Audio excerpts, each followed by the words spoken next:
기업의 의지가 많이 반영되는 게 문제라고 저는 봐요. 기업들이 이 정도 공문가는 받았으면 좋겠다.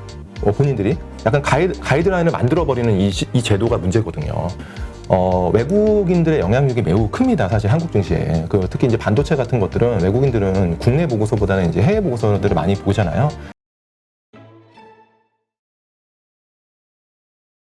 자, 이번엔 그 국내 시장 가운데서도 지금 가장 큰 이슈가 됐던 게 이제 LG에너지 솔루션의 이제 상장이었잖아요. 맞습니다. 네. 이게 상장하면서 이제 수급의 왜곡 현상으로 인해서 시장이 정말 많이 흔들렸고, 불만이 막 개인 투자자들, 뭐 LG 불매운동까지 이야기 나올 정도로 지금 가득 차 있는데, 그래서 이제 오늘 또 나온 뉴스가 이제 현대 엔지니어링 철회하겠다. 네네. 시장이 안 좋으니까 그렇겠죠. 네네. 하여튼 뭐, 이러한 이야기들이 나오고 있는데 지금 이러한 것들이 국내 시장에 과연 도움이 되는 일이냐 안 된다는 게 일단 기본적인 얘기이긴 한데 네네네. 앞으로 주가 흐름이 좋아질 수 있겠느냐 한국 시장 자체가. 네네. 왜냐하면 양이 자꾸 늘어나고 있잖아요. 작년에도 그렇죠, 그렇고 그렇죠. 대형 IPO들 때문에. 맞습니다. 네. 그럼 결론부터 말씀드리면은 지금 100조짜리 회사가 상장을 한 거잖아요. 공모가는 70조였지만 어제 120조 갔다가 지금 오늘 100조 정도에서 이제 움직이고 있는데 코스피 전체 시총이 2,000조가 안 됩니다. 그러니까 한 5% 이상 코스피의 전체 시총에 영향을 주는 엄청난 그런 대형 빅 IPO가 된 건데요. 사실은 이런 어떤 빅 IPO가 되면 될수록 당연히 부담이 되는 거고요. 근데 이제 지수에 부담이 된다고 해서 성장하는 회사들의 상장을 막을 수는 없다고 봐요. 막을 수는 없다고 보는데 저는 이제 제도적으로 막을 수 없는데 저는 좀 이렇게 했으면 좋겠어요. 공모주 펀드가 너무 많아졌거든요. 최근에 작년부터 공모주 수익률이 좋아지면서 그래서 아마 지금 공모주 펀드도 엄청 커졌고 웬만한 개인분들도 다 공모주 투자 많이 하잖아요. 그러면 이제 기업들이 하는 건 그런 것 같아요. 흥행을 위해서 공모가를 고무줄식으로 굉장히 낮춰서 하는 공모주도 있고 그렇게 되면 공모를 받은 사람만 해피하고 그 다음에 이제 따상이라고 하죠. 따블 나고 상한가 가서 그때 산 사람들은 피해를 보고. 그러니까 이번에도 딱 그렇죠. 네, 그렇습니다. 그래서 저는 공모주를 산정할 때 좀 너무 고무줄이 아니라 굉장히 좀 합리적인 수준에서 좀 했으면 좋겠다. 그래야지 공모주 열풍도 좀 줄어들고 그래야지 뒤늦게 어떤 매수하신 분들도 피해를 좀 덜 보고요. 그래서 그렇게 좀 공모주를 좀 무조건 공모주를 너무 낮게 하는 이런 관행도 문제고 현대 엔지 같이 어떤 공모를 하는 이유가 뭔가 명확하지 않다. 뭔가 이게 사실은 현대 엔지의 어떤 공모를 하는 이유가 시장에서 좀 받아들이기 어려웠거든요. 그 다음에 지나치게 좀 가격도 조금 비싼 측면도 있고. 그러니까 이럴 때는 공모주 펀드의 또 매니저들, 개인들은 그것도 보이콧할 수 있어야 돼요. 이렇게. 그래서 이번에 상장을 처리했는데 그러니까 시장의 자정 역할에 맡겨두는 게 가장 좋은데 저는 이 공모주 펀드 매니저들이 굉장히 요새 많아졌어요. 공모주 펀드가 많아지면서. 근데 공모주 펀드 매니저들이 공모가를 산정할 때 조금 더 책임감 있게 좀 산정을 해서 좀 우리가 공모주 시장이 조금 뭐랄까요? 기본적으로 굉장히 건전하게 뭔가 이렇게 지나치게 또 배정도 요새 또 많이 많거든요. 그러니까 이런 부분이 훨씬 더 좀 투명하게 좀 돼야 되는 어떤 제도적으로 좀 뒷받침도 돼야 되고 공모주 매니저들도 기관 투자자분들도 공모가를 산정할 때 조금 더 엄격한 잣대 지나치게 너무 낮은 가격으로 공모주의 어떤 흥행 열풍에 또 동참하는 것보다는 기업과 잘 합의해서 공모가를 좀 합리적으로 산정했으면 좋겠다라는 그런 생각을 좀 하고 있습니다. 그 말씀은 지금 우리가 공모가가 낮게 선정이 되고 있다라고 보시는 건가요? 되게 고무줄처럼 있는 거죠. 그러니까 어떤 기업은 너무 낮게 되고요, 피어 대비. 또 어떤 회사는 또 이제 너무 높고. 그러니까 이게 너무 기준이 없는 거예요. 그러니까 지금 시장에서는 일각에서 어떤 불만이 있냐면은 우리가 이제 증권사가 공모가라고 선정해두면 그래 최소한 이 정도의 가치는 있는 거야라고 어떤 공신력을 준 거나 마찬가지인데 맞습니다. 그걸 믿고 샀는데 그거보다 20% 30% 계속 내려가면 이게 뭐지? 그렇죠. 이런 현상들이 지금 크래프톤 같은 경우도 좀 그렇잖아요. 네네. 그러니까요. 그리고 과거에 이제 기술주들 특례 상장으로 들어올 때도 보면은 거의 3분의 1, 5분의 1 토막 났던 게 부지기수였고. 네네네. 그러니까 진짜 그게 좀 되게 어려운 이슈인데 문제는 기업마다 각자의 어떤 개별적인 어떤 목적 때문에 어떤 회사는 공모가가 좀 높게 산정되고 공모가가 낮고 이게 기업의 의지가 많이 반영되는 게 문제라고 저는 봐요. 그러니까 투명하게 공모가를 산정하는 어떤 기관 매니저들, 그다음에 증권사의 애널리스트들이 그런 어떤 이해관계 없이 해야 되는데 기업들이 이 정도 공모가는 받았으면 좋겠다.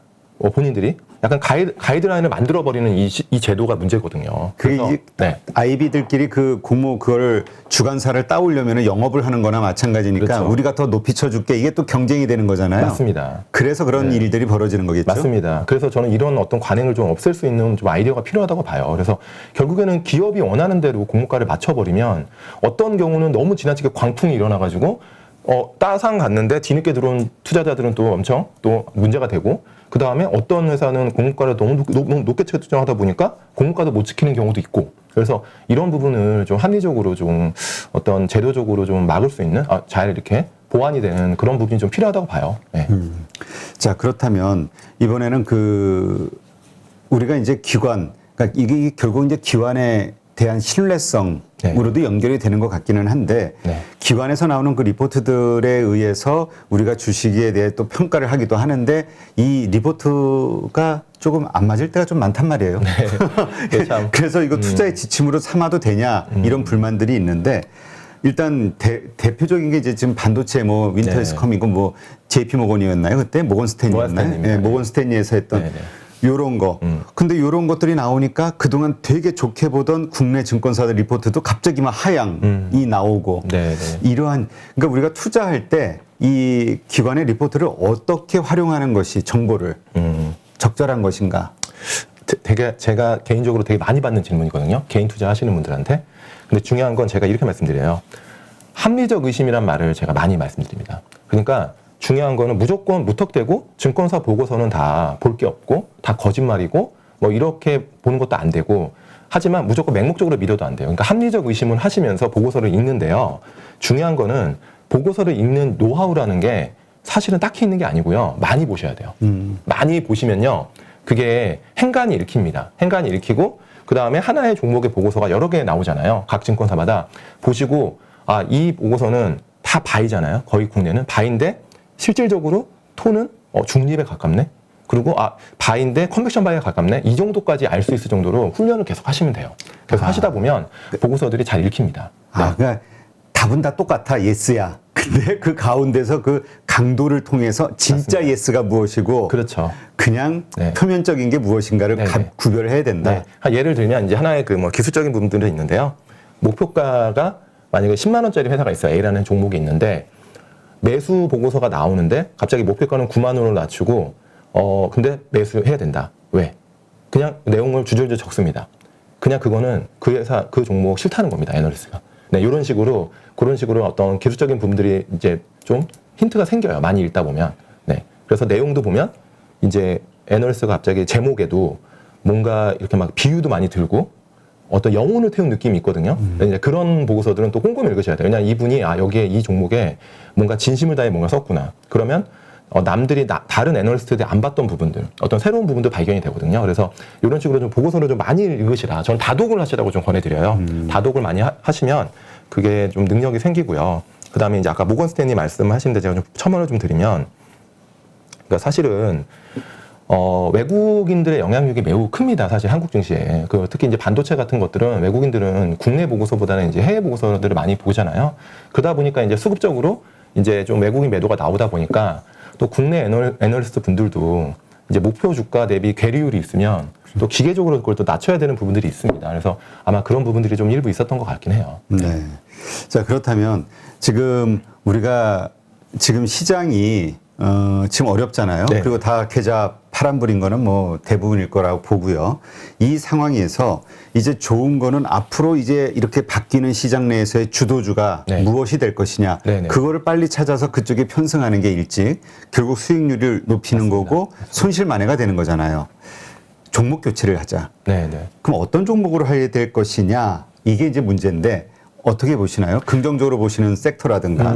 저는 지난 이제 코로나 팬데믹 이후에는 구조적 성장하는 회사들을 좀 잘 보라고 했어요. 전기차, 그게 뭐 메타버스든 전기차든 미디어든 뭐 엔터든 굉장히 성장하는 한국에서 좀 K 콘텐츠 같은 회사 좋잖아요. 이제 그런 종목과 섹터는 계속 보시긴 보시되 그런 쪽의 비중이 너무 많다고 하면 저는 그래요. 일부 균형 감각으로 균형 있게 좀 운용을 하면 좋겠다 올해는. 그래서 지금은 인플레이션의 시대고 금리가 올라가는 추세입니다. 그렇게 되면 성장주들의 할인은 약간은 피할 수 없다. 근데 성장주가 그렇다고 완전히 여기서 주가가 20, 30% 빠졌는데 더 반토막 나고 이런 건 아닙니다. 하지만 포트폴리오가 너무 그쪽에 집중이 돼 있다, 쏠려 있다고 하면 이번 기회에 좀 다양하게 좀 균형 있게 운용을 하면 좋겠고, 저는 인플레이션 시대에는 가격전과 가격을 방어할 수 있는 섹터들을 좀 좋아해요. 그래서 그런 섹터가 뭐냐면 반도체는 사실 인플레이션 영향을 거의 받지 않습니다. 그러니까 전방 수요가 완전히 망가지지 않으면 반도체는 중간재에 가깝거든요. 그래서 중간재에서는 우리가 수요와 공급의 밸런스로 가격이 결정되는 거지, 수요가 많이 꺾이지 않았다 그러면 반도체는 지금은 가격이 좋지 않아요. 어제도 지금 디램 익스체인지 고정 가격 보니까 좀 빠졌더라고요. 근데 예상 수준을 빠졌기 때문에 시장이 충격을 안 받는 거고, 하반기가 좋아진다는 어떤 컨센서스가 형성이 되는 시점에 주가는 오를 거거든요. 근데 그러려면 지금 안 좋을 때 반도체를 보시는 게 맞다. 저는 작년에 제가 이제 연초에 삼성전자가 9만 원 넘을 때요, 제가 말씀드렸습니다. 이거 좀 조심해야 된다. 네. 왜냐하면 삼성전자가 선반영을 많이 하는 종목입니다. 그래서 이게 안 좋은 게 너무 빨리 반영이 돼 있다, 가격에. 그래서 안 좋은 시기가 왔을 때 주가가 더 먼저 빠질 수 있다. 네. 결국에는 삼성전자가 지금 안 좋은 게 지금 반영이 되면서 주가가 지금 7만 원까지 빠진 건데, 하반기가 좋아진다고 하면 그때부터는 좀 리바운딩이 가능하다. 그럼 지금 주식을 좀 보셔야 된다는 거죠. 그렇다면 지금 삼성전자 같은 경우는 지금 매수의 관점으로 봐도 된다. 네, 저는 그렇게 봅니다. 왜냐하면 어젠가요? 그제 그 삼성전자 실적이 나왔잖아요. 네네.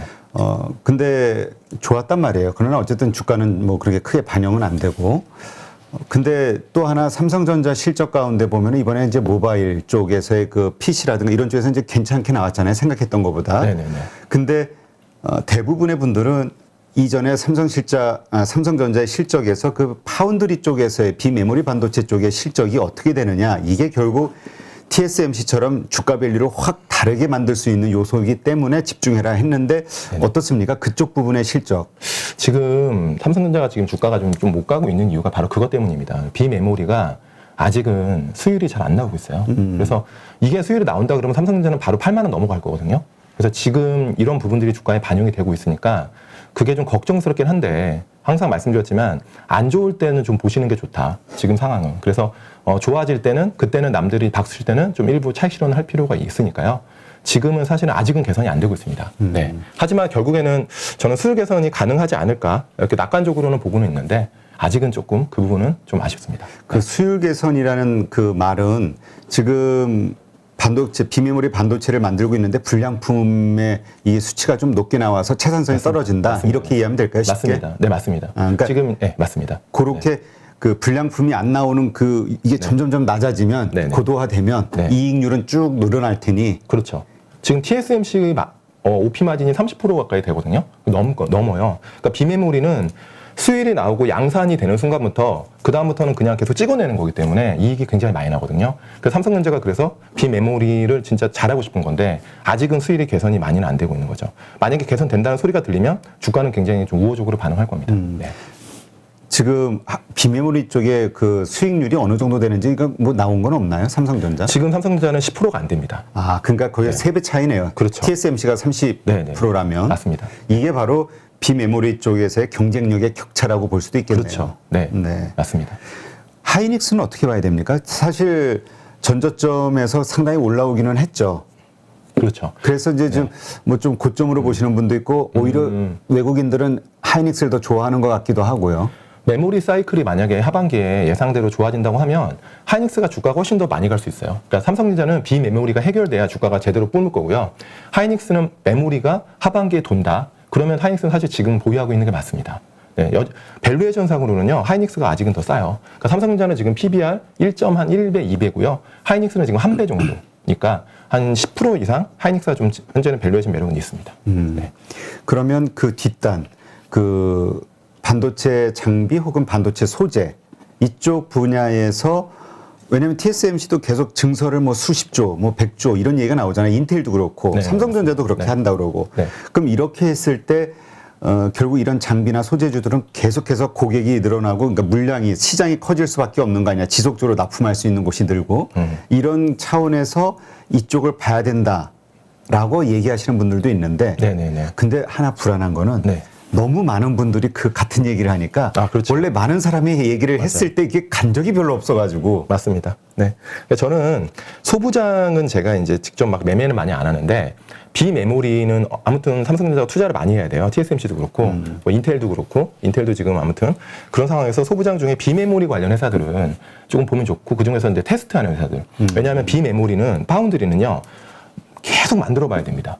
만들려면 테스트를 계속 해야 돼요. 계속 만드는 그 경험이 되게 중요하거든요. 그래야지 수율이 올라가는 거니까. 근데 그거를 만들려고 하면 계속 테스트를 해야 되거든요. 그러니까 테스트를 하는 회사들이 있어요. 그래서 그런 회사들을 조금 보면 좋겠다. 테스트하는 회사들이 어디? 종목명을 제가 말씀드리기는 좀.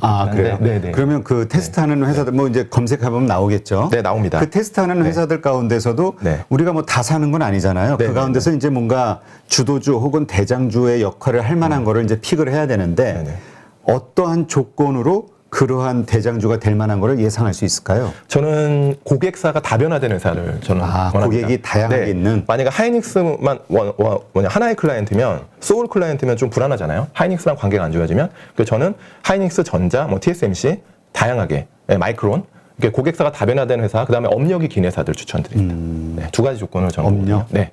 왜냐하면 이게 비메모리 관련된 테스트 회사는요 그 트랙 레코드가 있어야 돼요. 그래서 그게 없으면 굉장히 물량을 못 받을 수 있거든요. 그래서 그런 리스크가 있으면 만약에 물량을 받는다는 기대가 되는 주가가 올라 있는데 실제 물량이 수주를 못 받아. 그럼 주가가 이제 굉장히 안 좋아지기 때문에 업력이 좀 있고 트랙 레코드가 있는 그런 회사들을 좀 추천을 드려요. 네, 그렇군요. 자, 그러면 이번엔 2차 전지와 관련해서 지금 모든 자동차 회사들도 이제 내재화 뭐 이런 것들을 하고 있잖아요. 네. 그러다 보니까 그 소재주가 됐든 역시 장비주들 뭐 이런 쪽이 앞으로 계속 커지지 않겠냐 해가지고 또 기대감을 불러일으키는데 네, 맞습니다. 네. 이 부분은 어떻게 봐야 될까요? 저는 이제 2차 전지 소재 중에 양극재가 있고 음극재가 있고 막 이러잖아요. 양극재는 굉장히 진입장벽이 높아요. 그래서 밸류에이션을 가장 많이 받는 겁니다. 그리고 음극재는 최근에 이제 뭐 굉장히 좀 뜨거웠지만 작년에 음극재는 굉장히 플레이어가 많아요. 웬만한 그 또 배터리 셀 메이커들도 내재화를 하려고 하는 거고요. 또 첨가물도 마찬가지입니다. 첨가물도 그래서 마찬가지고 제일 진입장이 낮은 거는 장비 회사들입니다. 그래서 2차 전지 장비 회사들이 최근에 주가가 좀 좋았는데 왜냐하면 밸류에이션 매력이 있었기 때문이죠. 소재 대비. 하지만 장비는 조금 진입장벽이 낮다. 그래서 그런 측면을 좀 고려하시고 투자하시기를 저는 권고드립니다. 쉽게 그러니까 대형 메이커들이 생겨나는 것처럼 생겨날 때 그냥 쉽게 뭔가 또 새롭게 거기에 납품할 수 있는 그렇죠. 그 기존의 어떤 비슷한 물건을 만드는 공장들이 기업들이 뭔가 추가할 수 있는 그런 장벽이 좀 낮다. 네, 그렇죠. 네, 양극재 회사들은 생각보다 그 진입장이 되게 높거든요. 왜냐하면 LNF랑 에코프로 같은 양극재 회사들이요, 이 비즈니스를 여기까지 끌고 오는데 최소 10년 이상 걸렸어요. 네, 그렇군요. 네. 그래서 우리가 단지 양극재가 단지 그 여러 가지 그 전기 소재 분야에서 가장 큰 포지션을 차지하기 때문에 뭔가 밸류라든가 인기가 있는 거라고 생각했는데 그게 아니라 실제 진입장벽이 좀 높은. 맞습니다. 그게 또 이유가 되는 거고요. 예, 그렇죠. 근데 그런 측면에서 봤을 때 요즘 그 에코프로비엠의 이슈가 있잖아요. 네. 그러면서 이제 주가가 뭐 거의 30% 40% 이렇게 확 내려왔단 말이죠. 네, 맞습니다. 그 많은 분들이 또 헷갈리는 거예요. 이게 매수의 기회일까? 아니면 그래 이렇게 한번 이렇게 이런 어려운 뭐 금리 인상이라든가 이런 게 역시 성장주니까. 네, 맞습니다. 이게 이제 맛이 간 걸까? 그러니까 저는 그래요. 에코프로비엠이 7조 뭐 언저리까지 빠졌는데 2025년, 30년을 보면은 여전히 투자 매력이 높다고 생각하는데 아까 이제 제가 서두에 말씀드렸듯이 약간 이제 성장 섹터에 대해서 할인율이 올라가는 구간이기 때문에 시장에서 어느 정도에서 저점을 만들어주는지를 좀 확인하시고 저는 오히려 매수하는 게 좀 안전하지 않을까. 물론 지금이 바닥일 수는 있지만 물론 분할 매수를 한다고 하는 거 저는 그거는 추천을 드립니다. 근데 이제 지금이 성장주가 딱 바닥이야라고 얘기하기엔 아직은 매크로 환경이 녹록하지는 않은 거죠. 네. 그러니까 그 바닥 확인이라는 거는 근데 이 바닥 확인이라는 거에 대해서 기준이 다 틀리잖아요. 생각하는 게 어떤 분은 그래 한 3일 정도만 아니면 일주일 정도만 그냥 이렇게 그 지지해주면 그냥 바닥인 건가 뭐 하고 어떤 분은 뭐 그래도 그 이상의 어떤 저항선 그 이동평균선을 돌파해야 뭐 안심할 수 있어 이렇게 얘기하시는 분도 있고 어떻게 생각하세요? 저는 완전 바닥에서 주식을 사는 거는 추천드리지 않으니까요. 어느 정도까지 이제 주가가 빠지고서 좀 이렇게 횡보하는 구간이 있고, 그다음에 이제 반등을 하기 시작할 때 이제 뭔가 이제 매크로 상황도 좀 안정되고 이 회사의 어떤 그런 어떤 노이즈들이 좀 없어질 때 바닥에서 좀 올라오는 구간에서 저는 사는 걸 오히려 추천을 드립니다. 너무 뭐 바닥에서 있는데 내가 최바닥에 살 거야, 그거는 되게 어렵다고 봐요. 그래서 안전하게 저는 투자하시는 걸 언제나 좀 추천을 드리거든요. 그래서 좀 안전한 어떤 투자 습관을 좀 길렀으면 좋겠다. 예, 그런 말씀을 좀 드리고 싶네요. 그러니까 우리가 네. 싸다고 떨어지는 칼날 뭐 손으로 잡는다 이런 얘기처럼 네네. 막 그게 아니라 일단 좀 비싸게 살 각오를 하더라도 바닥 확인하고 올라올 때 네, 사는 습관을 좀 갖자. 맞습니다. 저는 그랬으면 좋겠어요. 네네. 알겠습니다. 네네. 제가 이제 왜 이렇게 여러 가지 섹터에 대해서 질문을 드렸냐면 아까도 말씀드렸듯이 주도주가 과연 어디일까? 지금 이렇게 말씀 나눈 곳들은 지금 다 분위기가 좋은 곳들이잖아요. 네. 근데 또 작년에 주도주였던 메타버스나 NFT는 지금 최악이기도 하고요. 네, 맞습니다. 그래서 이제 드린 질문인데 네네. 그러면 올해의 주도주가 지금 이렇게 살펴봤던 지금 좋은 환경에 있는 아니면 지지가 되는 이런 쪽에서 나올 거라고 보세요? 아니면 어떻게 저는 상반기를 보면 밸류에이션 매력이 있는 종목들이 좀 각광을 받을 것 같아요. 그래서 반도체도 사실은 멀티플이 굉장히 높진 않거든요. 예, 그래서 그런 부분들, 그 다음에 이제 뭐 음식료 같은 회사들, 지난 5년 동안의 어떤 멀티플 중에 제일 바닥에 있습니다. 네, 그런 회사들, 그 다음에 이제 방산 관련 회사들도 사실은 지금 주가 수준이 굉장히 지금 높은 레벨은 아니거든요. 그리고 이제 일부 경기 민감 섹터들, 네, 뭐 철강이든 뭐 건설이든 이런 어떤 섹터들이 상반기는 좀 안전한 투자의 대상이 되지 않을까. 저는 상반기는. 그리고 하반기를 본다 그러면 우리가 이제 금리 인상, 어떤 긴축에 대해서 내성이 생기는 구간에서 구조적 성장하는 회사들도 결국에는 다시 주가가 저는 올라간다고 봐요. 그래서 하반기를 겨냥해서 상반기에 어떤 조정을 받거나 쉬고 있는 종목들은 좀 길게 하반기를 보고 조금씩 좀 투자하시는 것도 괜찮을 것 같습니다. 네. 그러면 그 섹터가 이제 같이 올라올 때 이게 이제 우리가 보통 주도주라고 보통 이야기 하잖아요. 그 네. 여러 종목들, 전 종목 아니면은 그 대다수의 종목들이 올라올 때. 네네네. 근데 이제 그럴 때에도 거기 가운데서 이제 대장주를 잡아야. 네, 그렇죠. 그래야 이제 수익률이 높다 이런 얘기를 많이 하니까. 네네. 우리가 그러한 섹터들에 투자할 때 어떻게 대장주가 될 만한 곳을 역시 아까도 드렸던 똑같은 질문인데 어떤 기준으로 그 예상되는 주도주를 픽을 할 수 있을까요? 주도주의 정의를 일단 내려야 되는데요. 저는 주도주는 코스피를 한 달 동안 20% 이상 아웃퍼폼하는 주도주라고 생각해요. 15에서 20%. 최소한 15%는 한 달 동안? 한 달 동안. 네. 그 뒤에 사도 늦지 않고요. 그냥 이렇게 보시면 돼요. 주도주는요. 거기서 가장 상승률이 높은 게 주도주예요. 그 섹터 안에서. 그 섹터 안에서. 네, 그냥 이렇게 보시면 돼요. 그러니까 이제 우리가 전기차를 막 투자를 하잖아요. 근데 이제 그런 거 많아요. 제2의 테슬라를 찾아라. 제2의 테슬라 찾고 그러면 안 되고 테슬라가 올라가는데 테슬라 사는 겁니다. 테슬라. 네네네. 물론 뭐 밸류에이션이 부담이 될 수 있겠지만 만약에 테슬라를 산다고 하면 2025년, 30년의 밸류에이션을 공부해가지고 사면 되는 거니까. 지금 제가 당장 테슬라 추천드리는 건 아닌데 저는 이제 아까 이제 밸류에이션을 말씀을 드리면 테슬라 밸류에이션을 한 번은 고민을 할 타임이 온 것 같아요. 그래서 밸류에이션을 충분히 고민하시고 테슬라 투자를 한번 재점검할 필요도 있다. 이렇게 보는 거죠. 근데 그 말씀은 지금 높다고 생각하시는 건가요? 금리 인상 시기에 되면은 아니면 지금 많이 빠졌다고 보시는 건가요? 저는 테슬라를 보면 이제 1,000조가 넘어갔잖아요. 네. 근데 이제 제가 이제 저의 밸류에이션 계산으로는 조금 좀 많이 주가가 좀 단기적으로 빨리 달린 감은 있다라는 생각을 좀 하고 있습니다. 네. 네네. 하여튼 지금 말씀하신 이러한 바탕에서 우리가 주도주, 섹터 그렇죠. 이런 것을 찾아볼 수 있겠군요. 네네, 맞습니다. 예. 요거는 지금 워낙 많은 분들이 지금 고민하면서 생각하고 있는 분야라 다들 한번 생각 깊이 해보시면 좋을 것 같습니다. 네네.